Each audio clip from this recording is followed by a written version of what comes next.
Everybody's Charles, your hobby hero, and today I've got another cleaning video for you guys with a nasty surprise on the inside of this book. If you haven't already though, please hit that subscribe button down in the bottom corner. I do appreciate it. I do put out regular content about the hobbies that I love the most. Now this is not a step-by-step guide. This is more of a show you what's possible in the stain removal and comic cleaning processes out there. I do have links to all the tools that I use down below, including some books to help you get started if this is something that you're wanting to do yourself. This particular book a client sent me had some nasty stains on the back of it. Wanted to see if I could take care of it. The book was encapsulated when he had it and when he sent it to me.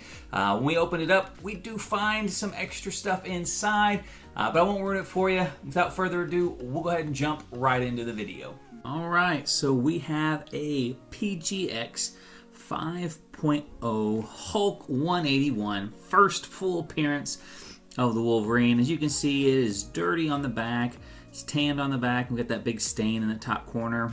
Front cover is pretty good. I will apologize in advance. Some of the footage was lost in the move / getting a new cell phone, so there are some bits and pieces that are missing in here, but none of the important stuff. As you can see, the slabs for PGX are very easy to get into. Their inner wells do have a little bit more room than the CBCS or CGC ones, so still be careful cutting, but you do have a little bit more room to cut those open, and they're not super tight on the books whenever you pull them out as well. So we didn't know what the inside of this book was going to look like. The stain on the cover was originally all that he wanted to have treated on the book. No interior page work on it. Biggest area of concern on the book was that top staple. It is pretty worn in that area, so we definitely wanted to be careful. Make sure that we didn't put any extra stress on that staple in order to keep the cover attached. So we're going to get our board to place under it, just so we're not scuffing up the surface of the book, and examine the surface of the book to make sure we can identify all the areas of concern.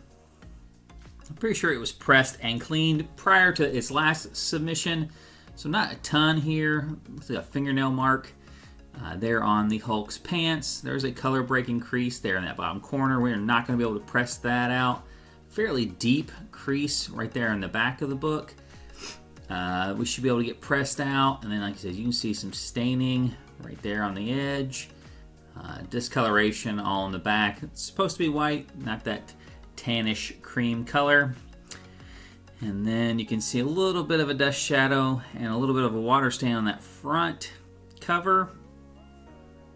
And then as we go to the back, you're going to start seeing that corner up there.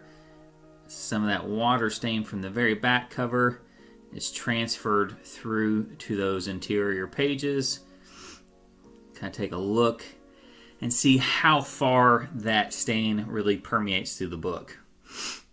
So as we can see, it starts from the back. It's pretty dark on those final few pages. It does get lighter as we get closer to the middle of the book, but we already saw there's a little bit of water stain on the front cover.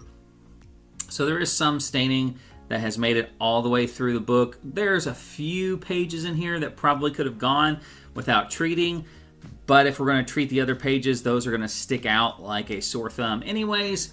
So we're going to need to treat all the pages in the book now versus just that cover, or else it's going to be very obvious, one, that we treated the cover on this particular book. So first thing we're going to do is treat the covers.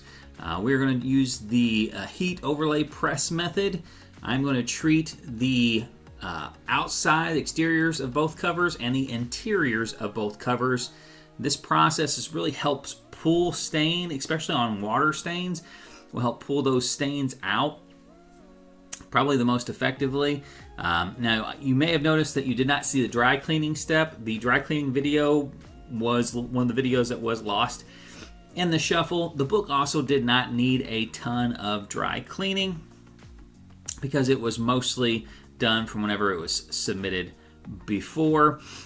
But if you do go back and watch any of the other videos, they'll have the dry cleaning steps in those. So you're going to see on the original video here, or the first press here. This is the results of the overlay press on the top.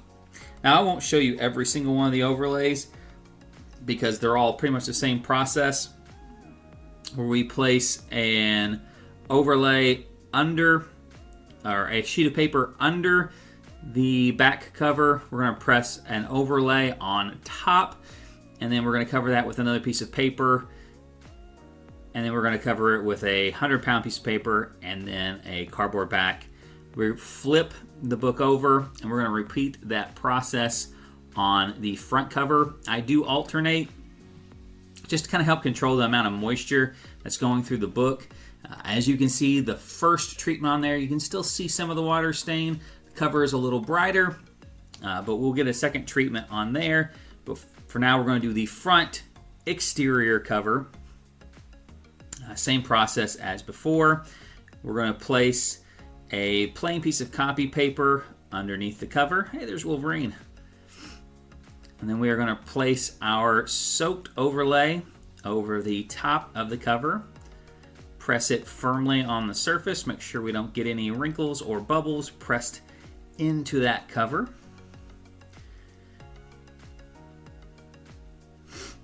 And then on top of it, we're going to place our copy paper. And then we've got a 100-pound piece of paper there.